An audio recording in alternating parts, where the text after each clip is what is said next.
Kamu ngapain tuh murung hari ini?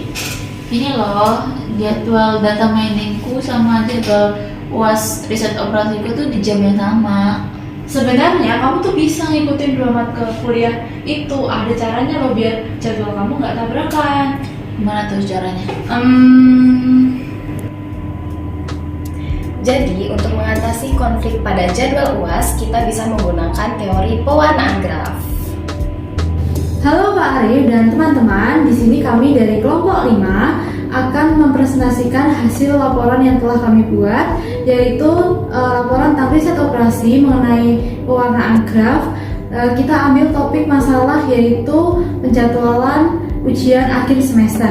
Berikut ini ada beberapa anggota dari kelompok kami, yaitu saya Elsa Vita dengan NIM 221414042, Saya Agnes Febridosari dengan NIM 221414064, Dan saya Elizabeth Zita Pramesti dengan NIM 221414029. Baik, berikut ini kami akan menjelaskan step by step mengenai pewarnaan grafnya.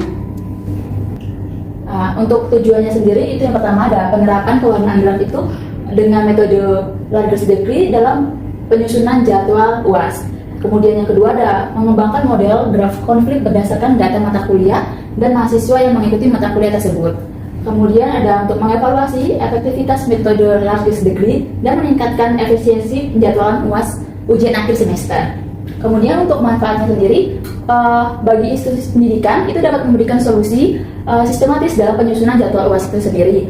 Kemudian untuk meningkatkan efisiensi pemanfaatan ruang kelas yang tersedia dalam kampus itu. Kemudian bagi mahasiswanya itu dapat mengurangi terjadinya bentrokan jadwal UAS antar mata kuliah. Hal ini dapat berdampak positif terhadap peningkatan konsentrasi belajar mahasiswa. Kemudian untuk teori grafnya sendiri, itu graf adalah suatu struktur dalam matematika diskrit yang terdiri atas himpunan titik atau simpul yang garis menghubungkan pasangan titik tersebut atau disebut dengan sisi.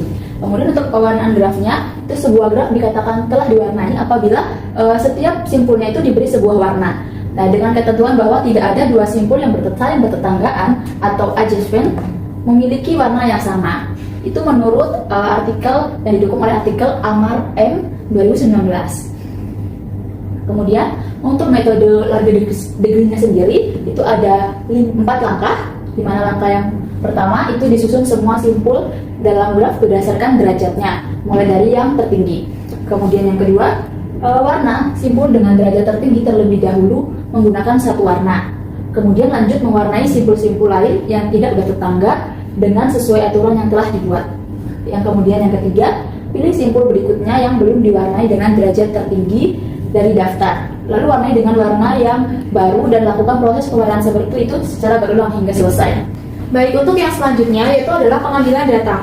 Penelitian kami mengenai penjadwalan UAS yang diawali dengan menyebarkan Google Formulir yang dibagikan kepada 3 angkatan, yaitu angkatan 2022, 2023, dan 2024. Yang selanjutnya dari Google Formulir tersebut terdapat 90 jawaban yang telah mengisi, lalu kami menggunakan 90 jawaban tersebut. Lalu selanjutnya terdapat 21 mata kuliah yang diambil oleh ketiga angkatan tersebut yang diikuti oleh semester 2, semester 4, dan semester 6. Nah, berikut ini adalah mata kuliah yang diambil oleh ketiga angkatan, di mana ada semester 2 ada 4 mata kuliah, di semester 4 ada beberapa mata kuliah, yang selanjutnya itu adalah beberapa mata kuliah pilihan. Ada total 21 mata kuliah yang diambil oleh ketiga angkatan pada saat ini. Lalu adalah analisis data, yaitu perumusan hipotesis. Dalam penelitian ini dirumuskan hipotesis sebagai berikut. Metode pewarnaan graf dengan algoritma Largus degree dapat digunakan secara efektif untuk menyusun jadwal ujian akhir semester yang bebas konflik dan efisien dalam penggunaan waktu. Lalu yang selanjutnya adalah pengambilan data. Data yang diperoleh dengan menyebarkan kuesioner. Data yang dapat dianalisis berasal dari 90 responden mahasiswa program studi pendidikan matematika angkatan 2022, 2023, dan 2024. Masing-masing responden mencantumkan daftar mata kuliah yang mereka ambil pada semester tersebut. Data ini dikumpulkan melalui Google Formulir dan diolah menggunakan Google Collaboratory dengan bahasa pemrograman Python. Nah, yang selanjutnya adalah pembentukan grafik konflik. Nah, data yang telah dikumpulkan tersebut tadi itu diolah untuk membentuk grafik konflik dengan ketentuan yang pertama, setiap mata kuliah direpresentasikan sebagai simpul atau node. Yang kedua, jika dua mata kuliah diambil oleh mahasiswa yang sama, maka keduanya dihubungkan oleh sisi atau edge. Hasil dari langkah ini adalah sebuah graf tidak berarah yang menggambarkan hubungan konflik antara mata kuliah yang kemudian digunakan untuk dasar untuk proses pewarnaan. Nah, berikut ini adalah graf konflik yang kelompok kami sudah kerjakan. Baik, yang selanjutnya yaitu adalah menghitung dan mengurutkan derajat yang simpul. Menghitung derajat dari setiap simpul yaitu jumlah koneksi konflik yang dimiliki oleh mata kuliah tersebut. Jadi semakin tinggi derajat suatu simpul atau mata kuliah, semakin tinggi pula peluang menimbulkan bentrok jika tidak ditangani terlebih dahulu. Lalu untuk data yang telah kami peroleh, yaitu ada beberapa mata kuliah dari semester 2, 4, dan 6 yang diikuti oleh angkatan 2022, 2023, dan 2024. Untuk mata kuliah yang derajat tertinggi pertama itu ada dimiliki oleh diagnosis, remediasi, dan pengayaan dalam pembelajaran matematika. Ada 19 derajat, lalu yang bawah itu kita ikutin sampai dengan derajat yang terendah, yaitu adalah psikologi belajar dan pembelajaran yang diikuti oleh 6 mahasiswa. Nah, setelah kita mengetahui graf konflik serta derajat dari tiap simpul atau mata kuliahnya, kita masuk ke pewarnaan graf dengan metode largest degree. Nah, proses pewarnaan graf ini dimulai dari mata kuliah dengan derajat tertinggi, yaitu diagnosis, remediasi, dan pengayaan dalam pembelajaran matematika. Nah, derajatnya itu 19. Selanjutnya, pewarnaan graf dilakukan satu persatu sesuai dengan urutan pada tabel 2 derajat setiap simpul. Nah, diperoleh bahwa ada 21 iterasi yang dilakukan untuk pewarnaan graf tersebut, dan ada minimal 10 warna yang digunakan dalam analisis data ini. Nah, ini untuk hasil pewarnaan grafnya ada 10 warna. Untuk warna pertama itu yang merah ini, diagnosis, remediasi, dan pengayaan, serta psikologi belajar dan pembelajaran. Dan selanjutnya itu ya seperti ini.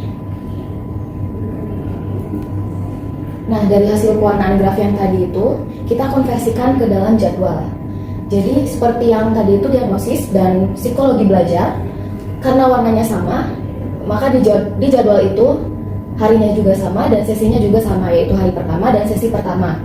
Jamnya juga sama, yaitu pukul 7 sampai 9. Ruangannya itu 401 dan 411, hanya ruangan saja yang berbeda. Lalu dalam jadwal ini juga kami membuat dalam 3 sesi untuk perharinya. Dalam 3 sesi ini ada dua makul ya, dari jam 7 sampai 9, 10 sampai 12, dan 1 sampai 3. Dan ruangannya itu ada 401, 411, dan 304 yang kami gunakan. Dan total hari yang digunakan ada 4, karena untuk meminimalisir konflik tersebut. Nah, setelah dari Google Colab tadi, kami sempurnakan menjadi seperti ini. Kami menggunakan hari dari hari Senin sampai hari Kamis, karena cuma 4 hari. Di hari Senin itu ada diagnosis dan remediasi, dan pengayaan pembelajaran. Sesi yang jam 7 sampai 9, dan ruangannya 401. Dan psikologi belajar dan pembelajaran, sesinya sama, ruangannya berbeda di 411. Dan untuk hari Senin juga, mata kuliahnya data mining dan learning analytic. Sesinya itu sesi yang kedua, jam 10 sampai jam 12 di ruangan 304. Selanjutnya ada psikologi pembelajaran matematika, sesi 2, pukul 10 sampai 12 di ruangan 401. Dan yang lainnya sampai pada hari Kamis. Nah, karena semuanya 3 sesi dan mata kuliahnya cuma ada 21, di hari Kamis ini hanya ada 1 sesi dan 2 mata kuliah. Dan ruangannya berbeda juga. Nah, selanjutnya ini adalah Google Colab-nya yang sudah kami kerjakan. Ada grafnya, ada jadwalnya. Nah, untuk ruangan ini, karena cuma ada 3 ruangan, maka setiap ruangan hanya digunakan maksimal 7 kali. Oke, setelah menganalisis data dan menampilkan Google Colab tadi, kelompok kami, kelompok 5, dapat menyimpulkan bahwa dengan penelitian ini, menggunakan metode pewarnaan graf dengan algoritma largest degree untuk menyusun jadwal UAS secara efisien dan bebas konflik. Nah, berdasarkan data 90 mahasiswa tadi, dari 3 angkatan, dibentuk graf konflik antar mata kuliah. Hasilnya, penjadwalan berhasil dilakukan tanpa bentrok dengan jumlah slot waktu yang optimal. Nah, metode ini terbukti sistematis, otomatis, dan praktis untuk diterapkan di perguruan tinggi. Sekian penjelasan dari kelompok kami, kelompok 5. Terima kasih.